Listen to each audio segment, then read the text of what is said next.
अस्सलाम वालेकुम जी। आज मैं सबकी पसंदीदा डिश चिकन कढ़ाई की रेसिपी आपके साथ शेयर करने लगी हूँ। तो चलें इसे बनाना स्टार्ट करते हैं।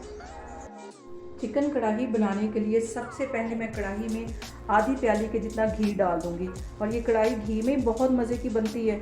तो आधी प्याली के करीब इसमें मैं घी डाल दूँगी। और यहाँ पे देखिए जी, चिकन को फ्राई करते हुए मुझे 5 मिनट हो गए। मज़ीद इसको 2 मिनट के लिए मैं इसी तरह घी में फ्राई करूँगी। तो फिर मैं आगे आपको दिखाती हूँ।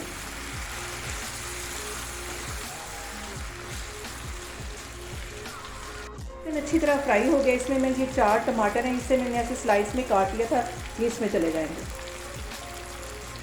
और इसके साथ ही ये 2 सब्ज़ मिर्चें मैं डाल दूंगी। यहाँ पे मैं कढ़ाई को ऐसे कवर करके 5 मिनट के लिए बिल्कुल आग स्लो कर दूंगी ताकि जो हमारे टमाटर हैं वो अच्छी तरह सॉफ्ट हो जाएं। तो 5 मिनट बाद मैं आपको दिखाती हूँ। चिकन को कवर करके रखे हुए तकरीबन 5 मिनट हो गए हैं। तो अब मैं इसको चेक करती हूँ और ये यहाँ पे देखें जी, टमाटर हमारे अच्छे से सॉफ्ट हो गए हैं और इसको चम्मच की मदद से मैं मैश कर लूँगी। इसमें आग मैंने नीचे दरमियानी रखी हुई है। टमाटर यहाँ अच्छी तरह सॉफ्ट हो गए हैं, टमाटरों ने भी पानी छोड़ा है और चिकन ने भी पानी छोड़ा है, इसलिए यहाँ इस पर अभी घी नज़र नहीं आ रहा है। जैसे ये पानी ड्राई हो जाएगा तो ऊपर घी आना शुरू हो जाएगा। तो बाकी चीज़ें मैं बाद में डालूँगी। अभी मैं इसको पानी इसका ड्राई कर रही हूँ, तो फिर मैं आपको दिखाती हूँ। यहाँ पे मैं इसमें कुछ मसाले ऐड करने लगी हूँ। आधा टीस्पून के करीब मैं ये रेड वाली मिर्च डालने लगी हूँ और आधा टीस्पून ही ये मैं हल्दी का डाल दूँगी। क्योंकि मैं काली मिर्च ज़्यादा डालूँगी इसलिए मैं रेड वाली मिर्च कम डाल रही हूँ। और 1 टीस्पून इसमें मैं भुना हुआ कुटा हुआ सूखा धनिया डाल रही हूँ और 1 ही टीस्पून इसमें मैं भुना हुआ कुटा हुआ ज़ीरा डाल रही हूँ। इनको अच्छी तरह मिक्स कर लेती हूँ।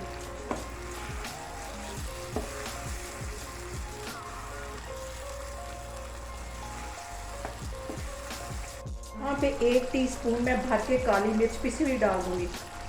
इसको भी इसके साथ अच्छी तरह मिक्स कर लेती हूँ। चिकन कढ़ाई में ज़्यादा मसाले नहीं जाते, इसमें बस आम जो घर में नॉर्मल मसाले होते हैं वही जाते हैं। यहाँ पे 1 प्याली के जितना मैं दही ले लूँगी और इसको अच्छी तरह फेंट लेना। इसमें गुठली नहीं रहनी चाहिए वरना वो कढ़ाई के अंदर हमारे गुठलियाँ नज़र आएंगी। तो इसको अच्छी तरह मैं पहले मिक्स कर लेती हूँ। 2 टेबलस्पून के करीब इसमें मैं मलाई डाल दूँगी। जो दूध के ऊपर आती है उसको ऐसे इसके अंदर 2 टेबलस्पून के करीब इसमें मिक्स कर दूँगी। इसको अच्छी तरह दोनों को फेंट लूँगी और तो फिर इसके बाद कढ़ाई में डालूँगी। इसको अच्छी तरह मिक्सर की मदद से आपने फेंट लेना है वरना ये कढ़ाई में गुठलियाँ नज़र आएंगी। यहाँ पे देखें जी, कढ़ाई के ऊपर कितना ख़तरनाक सा कलर आया, बहुत मज़े का, बहुत ही देखने में अच्छी लग रही है। तो अब इसके अंदर मैं ये दही और जो मलाई मैंने मिक्स करके रखी थी वो इसके अंदर डाल दूँगी। इसको अच्छी तरह एक दफ़ा से फिर मिक्स कर लूँगी।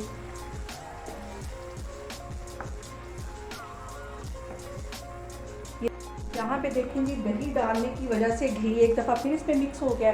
अब इसको मैं ड्राई करूँगी और इसको 5 मिनट के लिए बिल्कुल हल्की आग पे कवर करके रख दूँगी। तो 5 मिनट के बाद मैं आपको दिखाती हूँ। यहाँ मैं इसका कवर उतार के इसको चेक करती हूँ और 5 मिनट इसको मज़ीद ऐसे ही पकाना है। 1 टेबलस्पून के करीब ये मैं कसूरी मेथी डाल दूँगी। ऐसे हाथों की मदद से इसको थोड़ा सा मसल देना है। और कढ़ाई की जान मक्खन ये इसमें अब डाल दूँगी। इसको हल्की आग पे मैं कवर करके छोड़ दूँगी। 5 मिनट बाद फिर मैं आपको दिखाती हूँ। 5 मिनट बाद मैं कवर उतार के देखती हूँ। ओए होए होए होए, ये देखें कितना खूबसूरत इसका कलर आया है। मैं आपको कैमरा नज़दीक करके दिखाती हूँ। यहाँ पे देखें जी, कढ़ाई की इतनी ही ग्रेवी रखनी है जैसे कि बाज़ार में हमें मिलती है। तो अब यहाँ पे मैं इसको अदरक और सब्ज़ धनिए के साथ गार्निश करती हूँ। चूल्हा में बंद करने लगी हूँ। इसके ऊपर थोड़ा सा सब्ज़ धनिया डाल दूँगी और कटी हुई सब्ज़ मिर्चें डाल दूँगी। सब्ज़ मिर्चों के साथ इसको अच्छी तरह गार्निश कर देंगे। आप लोग भी इसे घर में लाजमी ट्राई करें, बहुत इजी और बिल्कुल इसका बाज़ार जैसा टेस्ट है। यहाँ पे देखें जी, चिकन कढ़ाई बन के तैयार होगी। मेरी रेसिपीज़ बनाते हुए आपने बिल्कुल भी घबराना नहीं, आपने वीडियो को स्किप नहीं करना और पूरी वीडियो देखनी। इंशाल्लाह ताला आपकी भी ऐसे ही बनेगी। और मेरी वीडियोस को ज़्यादा से ज़्यादा शेयर करें और मुझे सब्सक्राइब करें। इंशाल्लाह ताला मैं एक और वीडियो के साथ आपके सामने आऊँगी। अल्लाह हाफिज़।